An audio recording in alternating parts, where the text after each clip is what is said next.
NSS granted units नहीं है, वहाँ पे आप एक स्टार्ट करिए। आपको कुछ ज़्यादा करने की ज़रूरत नहीं, simply you have to write one application कि आप अपने वहाँ पे एनएसएस यूनिट स्टार्ट करने चाहते हैं एसएफयू बेसिस पे। तो यूनिवर्सिटी की जो प्रोग्राम कोऑर्डिनेटर है आपके वहाँ, उनको हमने ऑथराइज किया हुआ है गवर्नमेंट ऑफ इंडिया की रीजनल सेंटर की तरफ से कि they will be sending the applications to regional centre, और रीजनल सेंटर से ही आपको एफिलिएशन मिल जाएगा जब तक ग्रांटेड फोल्ड में नहीं आते हैं। आप सबको पता है कि NSS is the least funded programme. एक छात्र के लिए, एक वॉलेंटियर के लिए पूरे साल के लिए आपको ताज्जुब होगा जानकर लिए, जहाँ मित्रों जहाँ पे एनएसएस ग्रांटेड यूनिट नहीं है उनके इन्फॉर्मेशन के लिए मैं आपको बता दूं, एक वॉलेंटियर के लिए प्रोग्राम के लिए करीबन 172 रुपीज़ ही अवेलेबल होती है हमारे पास। 250 रुपये की ग्रांट होती है, उसमें से थोड़ा सा एडमिनिस्ट्रेटिव एक्सपेंस को निकालने के बाद 172 रुपीज़ ही प्रोग्राम के लिए अवेलेबल होती है, और उसमें पूरे साल की प्रोग्राम करनी है। आप अंदाज़ा लगाए कि अगर हम एजुकेशन सिस्टम में बात करते हैं, this money doesn't play any role. पैसे ही कोई बड़ी बात नहीं है, और 172 रुपये की पैसे के हिसाब से बात करें तो ये कोई बड़ी इशू है ही नहीं। तो आराम से आपके यहाँ पे एनएसएस आप रन कर सकते हैं, एनएसएस की प्रोग्राम कर सकते हैं, जिसमें 240 घंटे 2 साल की वॉलेंटियरशिप जो रेगुलर एक्टिविटीज़ की बात होगी, और जो खास शिविर है स्पेशल कैंपिंग 7 डेज़ की, उसकी बात होगी, जिसमें एक छोटी सी गांव या छोटी सी बस्ती आपको अडॉप्ट करनी पड़ेगी आपके कॉलेज के नज़दीक 3-4 किलोमीटर के अंदर, और उसके अंदर जाके एक्टिविटीज़ रन करनी पड़ेगी। तो ये एसएफयू जहाँ पे एनएसएस यूनिट फिलहाल नहीं है, वहाँ पे अगर एसएफयू स्टार्ट हो जाए, और बाकी जहाँ पर एनएसएस यूनिट्स हैं वहाँ से हम ये रिक्वेस्ट करते हैं कि आपके एनएसएस यूनिट के एक्टिविटीज़ के हिसाब से स्टेट अवार्ड के लिए नॉमिनेशन आना चाहिए। और मैं तो यहाँ तक ये चाहता हूँ कि हर एक एनएसएस यूनिट अपने प्रपोजल भेजें। कुछ खास करके इतना कॉम्प्लिकेटेड इशू हमने इसको रखना नहीं चाह रहे हैं इस साल। एक प्लेन एप्लीकेशन के साथ आपकी प्रपोजल आनी चाहिए, और फॉर्मेट अगर आप चाहें फॉर्मेट डाउनलोड करने के लिए एनएसएस की वेबसाइट है www.nss.nic.in। इससे आप नेशनल अवार्ड की प्रोफार्मा डाउनलोड कर सकते हैं, और उसी प्रोफार्मा में ही भर के डाटा आप भेज सकते हैं। तो ये रही कि जो बेसिक एनएसएस स्टेट अवार्ड शुरू करने के लिए हमने जो सोच रखा है कि गुजरात में पहली बार एक स्ट्रक्चर्ड वे में एनएसएस स्टेट अवार्ड स्टार्ट होगा। और इसमें मेरा ये रिक्वेस्ट है कि सारे प्रोग्राम कोऑर्डिनेटर से हमारा, और सारे जो आचार्य श्री हैं, आप सबसे मेरा ये रिक्वेस्ट है कि आप प्लीज़ इंश्योर कि आपकी कॉलेज की कम से कम प्रोफाइल तो ऊपर पहुँचे। खाली अवार्ड मिलने के लिए ही भेजेंगे ये बात नहीं है। कम से कम आपके यहाँ पे जो काम हो रहा है, या अगर काम नहीं भी हो रहा है तो क्यों नहीं हो रहा है, यू कैन इंट्रोस्पेक्ट। स्टूडेंट को इसमें चांस नहीं मिल पा रहा है। अगर आपके यहाँ पे कोई काम नहीं हो रहा है, that means the students are deprived. आपका कोई लॉस नहीं होगा, या मेरा कोई लॉस नहीं होगा। Loss will be ultimately the youth of Gujarat will be part of loss. क्या हम ये करना चाहेंगे? नहीं। हम जिम्मेदार हैं, और हमारे जो शिक्षक हैं, हमारे जो अध्यापक मित्र हैं, ये काफ़ी जिम्मेदार हैं, और ये बखूबी अपनी जिम्मेदारी निभा रहे हैं। इसकी ये रिजल्ट हमारे सामने है कि एनएसएस से काफ़ी अच्छा काम हो रहा है, और काफ़ी स्तर पर एनएसएस को सराहना किए जा रही है। तो मित्रों, ये जो एनएसएस अवार्ड, स्टेट अवार्ड हम लेने जा रहे हैं, इस साल फाइनल करने जा रहे हैं, उसकी अंतिम तिथि है कि सितंबर की पहली हफ्ते की एंड तक, the end of first week of September, अगर सारे प्रपोजल्स आप शिक्षण कमिश्नर की कचहरी में भेज देंगे, NSS state liaison officer NSS government of Gujarat Gandhinagar, इसके पास अगर आप भेज देंगे, तो हमारे पास सितंबर 24 को ये अवार्ड डिक्लेयर होनी है। तो करीबन 2 हफ्ते की टाइम मिलेगा इसको जांच करने में और स्टेट अवार्ड डिक्लेयर करने में। कमिश्नर मैडम का ये एक्सपेक्टेशन है कि कम से कम हर एक NSS unit, each and every NSS unit should send the proposal and they should send their profile. तो मित्रों, आपका जिम्मेदारी इसमें बढ़ जाता है। जो हमारे आचार्य श्री हैं, जो हमारे कार्यक्रम अधिकारी हैं, जो भी विद्यार्थी हैं, 1,60,000 विद्यार्थी हैं। हम ये नहीं कह रहे हैं कि पूरे 1,60,000 की प्रपोजल हमारे पास आए 1600 प्रपोजल तो आराम से आ सकता है, क्योंकि 1600 एनएसएस यूनिट है। हर एक यूनिट से अगर एक वॉलंटियर अपना प्रपोजल रखे तो 1600 प्रपोजल आ जाएगी, और कम से कम सबको हम ये दिखा सकते हैं कि देखिए एनएसएस क्या काम करता है। अगर 1600 अलग अलग एक्टिविटीज़ भी आए उस प्रपोजल के अंदर से, तो कम से कम हमको ये लगेगा कि नहीं देखिए एनएसएस क्या काम करता है। फिर हम एनएसएस के बारे में बात करेंगे, इसकी इंसेंटिव के बारे में बात करेंगे, इसकी वेटेज के बारे में बात करेंगे। तो मित्रों, ये एक अच्छी पहल है, ये एक अच्छी स्थिति हमारे सामने है कुछ कर दिखाने का, कुछ प्रूफ करने का कि एनएसएस में हमने क्या किया है, हमारे विद्यार्थी को क्या लाभ मिला है, हमारे विद्यार्थी कहाँ कहाँ रिप्रेजेंट किया है, हमारे विद्यार्थी जो है उसका सही मायने में कुछ अगर परिवर्तन नहीं हो रहा है, उसके व्यक्तित्व में कोई चेंजेस नहीं आ रहा है, तो क्या ये प्रोग्राम हम बंद कर दें? क्योंकि this is involvement of public exchequer, public money is been utilised. मित्रों, एनएसएस की ग्रांट और दूसरे ग्रांट में यही फ़र्क है कि ये जो ग्रांट है दिस इज बजटेड ग्रांट होती है। It is completely open to the AG, it is completely open to the regional centre, it is completely open to the finance ministry. कोई भी आके कहीं भी आके इसको चेक कर सकता है, खाली यूटिलाइजेशन पे इसकी काम नहीं होती है। This is a budgeted account. तो अगर हमारे यहाँ पे काम नहीं हो रहा है तो मित्रों हम एनएसएस यूनिट बंद करके जहाँ पे काम होना है, जहाँ पे कोई चाहते हैं तो वहाँ पे हम स्टार्ट कर सकते हैं। तो अगर हम एनएसएस यूनिट चला रहे हैं, एनएसएस यूनिट की फ़ायदा हमारे बच्चे ले रहे हैं, तो डेफिनेटली हम ये कोशिश करेंगे कि हमारे यूनिट से प्रपोजल, कम से कम प्रपोजल अगर नहीं जा पा रहा है ढंग से, तो कम से कम हमारा प्रोफाइल, हम क्या काम करते हैं, क्या हमारा उद्देश्य, हमने क्या हमारे फील्ड में हमारा फुटप्रिंट्स कहाँ कहाँ है, ये हम बताना चाहेंगे। तो मित्रों, आपसे मेरा ये रिक्वेस्ट है कि being one a responsible principal, being the responsible programme officer and being the NSS volunteer and my dear मेरे प्रिय सीएस हेड्स, जितने यहाँ पे पीडीयूपी में ट्रेनिंग लेके गए हुए हैं, आप सबसे पर्सनली मेरा ये रिक्वेस्ट है कि आप लोग भी अपना प्रपोजल भेजिए। आप लोग अपना प्रपोजल भेजेंगे तो कम से कम हमें ये पता चलेगा कि सही मायने में कहाँ तक एनएसएस पहुँचा है। अब मैं बात करूँगा आप लोगों से कि कंसिडरेशन क्या होगा। एनएसएस यूनिट की जो अवार्ड होगी, इसकी eligibility criteria, number 1, NSS unit कम से कम 5 साल से पुरानी होनी चाहिए। तो अगर 11-12 की अवार्ड की हम बात करेंगे तो इससे पहले 5 साल पहले एनएसएस यूनिट होनी चाहिए। सेकेंडली, आपकी जो एनएसएस यूनिट है ये 100 से कम वाली एनएसएस यूनिट को इस बार हम, क्योंकि ये पॉलिसी मैटर है, जब तक पॉलिसी मैटर पे कोई फाइनल नहीं होती है तब तक हम इसके ऊपर डिसीजन नहीं ले रहे हैं।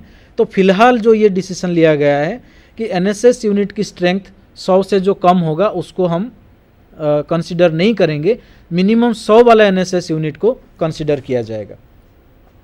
जहाँ पर एक से ज़्यादा एनएसएस यूनिट है तो वो सारे यूनिट जो है अपनी स्पेशल कैंपिंग की टारगेट और एनरोलमेंट की टारगेट जो है इसको कॉन्स्टेंटली पिछले 3-4 साल से, जो 5 साल की बात आती है, 5 साल से ये डाटा को, ये जो टारगेट है इनको अचीव करना चाहिए। चौथे पॉइंट पे ये बात करेंगे कि हर एक एनएसएस यूनिट एक गांव या एक स्लम को गोद लिए होने चाहिए, दत्तक ग्राम वहाँ पे होने चाहिए। यहाँ पे एक मित्रों एक कन्फ्यूजन जो क्रिएट हुआ है, एक छोटी सी कन्फ्यूजन क्रिएट हुआ है कि दत्तक गांव कौन सा होना है। दत्तक गांव वही होना है जहाँ पे आपकी रेगुलर एक्टिविटीज़ होती है।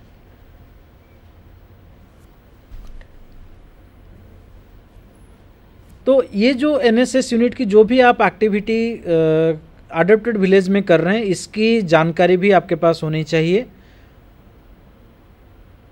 देन ये जो एक्टिविटी जिस गांव में आप करते हैं उस गांव की जो डिटेल्स हैं वो भी आप फॉर्म में भर के देंगे कि उस गांव की मुखिया कौन है, उस गांव में क्या प्रोजेक्ट ले रहे हैं, क्या एक्टिविटी ले रहे हैं। जो गांव में आप एक्टिविटी कर रहे हैं उस गांव में कुछ ड्यूरेबल एसेट्स क्रिएट होने चाहिए। ये एक इशू है, ये एक क्वेश्चन है, कई बार इसके ऊपर बात होती है। तो ड्यूरेबल एसेट में स्थायी परिसंपत्ति, वहाँ पे कुछ रोड की रिपेयरिंग हो, ड्रेनेज हो, सोक पीट हो, चेक डैम हो, कुछ बिल्डिंग्स हो, कुछ स्कूल बिल्डिंग हो, बस शेड हो, पब्लिक यूरिनल, पब्लिक टॉयलेट्स हो, ये कुछ भी अगर आपने वहाँ पे कंस्ट्रक्शन किया है उसकी जानकारी मिलनी चाहिए। जो कार्यक्रम अधिकारी हैं वो एनएसएस गाइडलाइन के हिसाब से उनकी सिलेक्शन होनी चाहिए। ट्रेनिंग इंस्टीट्यूट गुजरात में नहीं है, तो जो ट्रेनिंग की बात आती है ये क्राइटेरिया कंटिन्यू करेगी अगले साल, इसीलिए आपके साथ हम शेयर कर रहे हैं कि जो प्रोग्राम कार्यक्रम अधिकारी रहेंगे ये एनएसएस में जो ट्रेनिंग सेंटर उसमें ट्रेंड होना चाहिए, और ये जो बेस्ट एनएसएस प्रोग्राम ऑफिसर होगा उसी के एनएसएस यूनिट को बेस्ट यूनिट की डिक्लेरेशन की जाएगी, और उनके जो कार्यक्रम अधिकारी होंगे उनके खिलाफ कोई भी क्रिमिनल केस, विजिलेंस केस और इन्वेस्टिगेशन ये पेंडिंग नहीं होगी। ये एनएसएस यूनिट के लिए ही क्राइटेरिया है।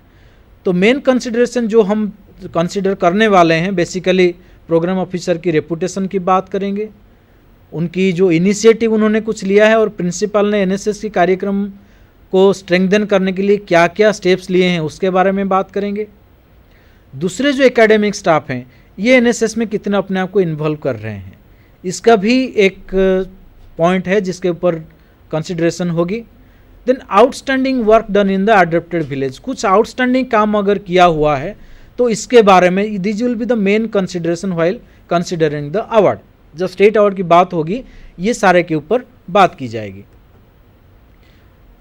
देन एनएसएस की कार्यक्रम अधिकारी जो काम कर रहे हैं गांव में उनकी एफिशिएंसी कितनी है, इंस्टीट्यूशन की मैनेजमेंट की क्या रोल है, प्रिंसिपल की क्या रोल है, लोकल डेवलपमेंट एजेंसी जैसे हमारे तालुका विकास अधिकारी हो गए, प्रांत विकास अधिकारी, डीडीओ साहब हो गए, दूसरे डेवलपमेंट डिपार्टमेंट्स हैं उनकी कितना इन्वॉल्वमेंट है।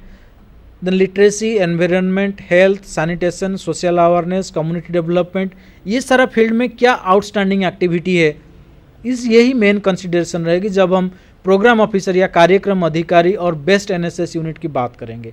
तो मित्रों देख आप ये पॉइंट ध्यान देने वाली लायक है कि इतने सारे पॉइंट के ऊपर अगर डिस्कशन होगी तो आपकी जो प्रपोजल आएगी उसमें ये सारा इशू होने चाहिए।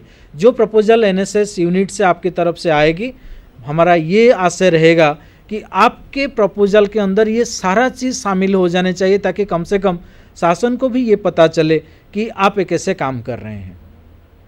जहाँ तक एनएसएस विद्यार्थी की बात हम करेंगे, बेस्ट वॉलंटियर्स अवार्ड जो है, जो विद्यार्थी लगातार 2 साल से एनएसएस की वॉलंटियरशिप कंप्लीट कर चुके हैं ये उनको ही हम कंसिडर करेंगे स्टेट लेवल एनएसएस अवार्ड के लिए। स्टेट लेवल एनएसएस अवार्ड के लिए जो मेन क्राइटेरिया जिसके ऊपर हम जोर देना चाह रहे हैं, जिसके ऊपर कंसिडरेशन होगी, the eligibility criteria. NSS volunteer 240 घंटे की कम्युनिटी सर्विस पूरे करने चाहिए, जो 3 नंबर की इशू में आ रही है 4 नंबर पॉइंट में, कि 240 घंटे की कम्युनिटी सर्विसेज कंप्लीट होनी चाहिए 2 साल में, और उसकी जो एकेडमिक परफॉर्मेंस है that should have been, this should be also equally good. एक छोटी सी एक्सपेरिमेंट में हमने ये देखा हुआ है कि जो एनएसएस के विद्यार्थी एनएसएस में ज्वाइन करने से पहले उनके एकेडमिक परफॉर्मेंस और उसके बाद उनके एकेडमिक परफॉर्मेंस में काफ़ी एनहांसमेंट हुई है। इसके पीछे ये है कि ये पीडीपी एक्टिविटीज़ के अंदर उन्होंने अपने टाइम दिया है और उन्होंने उसका कंसंट्रेशन लेवल डेवलप हुआ है। तो this is a plus point for the volunteer. तो फिर से दोबारा पॉइंट में आएंगे जो एलिजिबिलिटी क्राइटेरिया के ऊपर, जो एनएसएस विद्यार्थी जो हैं विशेष शिविर, जो खास शिविर है, इसको अटेंड करने के बाद अगर कुछ नेशनल लेवल की प्रोग्राम में पार्टिसिपेट किए होंगे, जैसे कि RD parade camp, NIC mega camp, national youth convention and others, तो it will be giving weightage, उनको कुछ वेटेज मिलेगा स्टेट अवार्ड के लिए। This will be the main consideration. NSS student का जो वॉलंटियर उसका रेपुटेशन कैंपस में अच्छी होनी चाहिए, पर्सनालिटी, पंक्चुअलिटी, रेगुलरिटी, ये सब क्लियरली उसकी कितना कंट्रीब्यूशन है towards the society, outstanding performance क्या है, this will be the main consideration. तो ये मित्रों रही बात की जो क्राइटेरिया को फ़िलहाल हमने इसको अडॉप्ट किया हुआ है। जैसे मैंने आपको कहा कि जो नेशनल लेवल की जो क्राइटेरिया है, जो Indira Gandhi state NSS award के लिए जो क्राइटेरिया अडॉप्ट किया जाता है मिनिस्ट्री की तरफ से, सेम सिमिलरली उसी क्राइटेरिया के ऊपर ही इस साल की एनएसएस अवार्ड हम फाइनल करने जा रहे हैं। आप सबसे मैंने थोड़ी बहुत शेयर किया है। देन इसकी जो प्रोफॉर्मा है, जो नेशनल लेवल की प्रोफॉर्मा है, उसी प्रोफॉर्मा में भी भर के आप भेज सकते हैं। प्रोफॉर्मा के लिए अगर आपके पास अभी प्रोफॉर्मा नहीं है तो आप हमको ईमेल से संपर्क कर सकते हैं। आपके वहाँ के जो एनएसएस प्रोग्राम कोऑर्डिनेटर हैं उनके साथ संपर्क कर सकते हैं कि जैसे आपको प्रोफॉर्मा मिले। और जैसे मैंने कहा कि इसकी जो डेडलाइन है, last date of application first week of September ही रखा हुआ है, क्योंकि 24 सितंबर को एनएसएस अवार्ड कन्फर की जाएगी। जो स्टेट एनएसएस अवार्ड ये पहली बार ही गुजरात में स्टार्ट होने जा रहा है। आप सबकी कंट्रीब्यूशन चाहिए, आप सबकी पार्टिसिपेशन चाहिए, और हम ये चाहेंगे कि जितने एनएसएस यूनिट्स हैं कम से कम हर एक एनएसएस यूनिट की प्रोफाइल या हर एक एनएसएस यूनिट की प्रपोजल आने चाहिए। तो कम से कम अवार्ड मिलना, अवार्ड नहीं मिलना, ये तो बात की बात होती है। कम्युनिटी के अंदर हमने कितना इन्वॉल्वमेंट हमारा हुआ है, हमने क्या काम किया है और सोसाइटी को हमने क्या दिया है। मित्रों, अवार्ड की बात तो बाद में आएगी। कम से कम ये अगर एक कंपाइलेशन हमको मिल जाएगा इस अवार्ड की बहाने कम से कम, ताकि हम ये बता सकें सबको कि एनएसएस के माध्यम से हमने क्या किया है और हमारे छात्रों को क्या मिला है। इसमें से और एक पॉइंट जो काफ़ी डिस्कशन हम कर रहे हैं, कई मित्रों से मैंने पर्सनली भी बात किया हुआ है।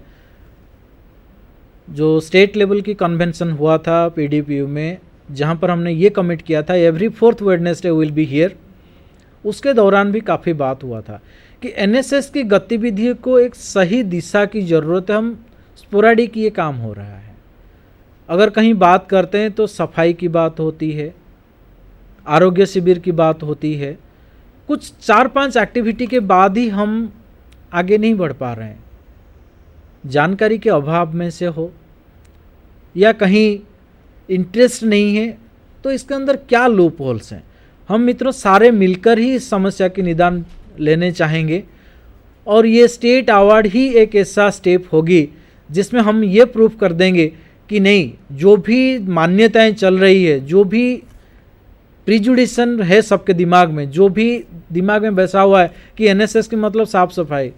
काफ़ी स्टूडेंट्स के साथ मेरा बात होती है कि चाहे ओपनली कन्फेस करें या ऑफ द रिकॉर्ड कन्फेस करें, तो मन में थोड़ी सी झिझक होती है छात्रों को। लेकिन जब हम दूसरे स्टेट के विद्यार्थी की बात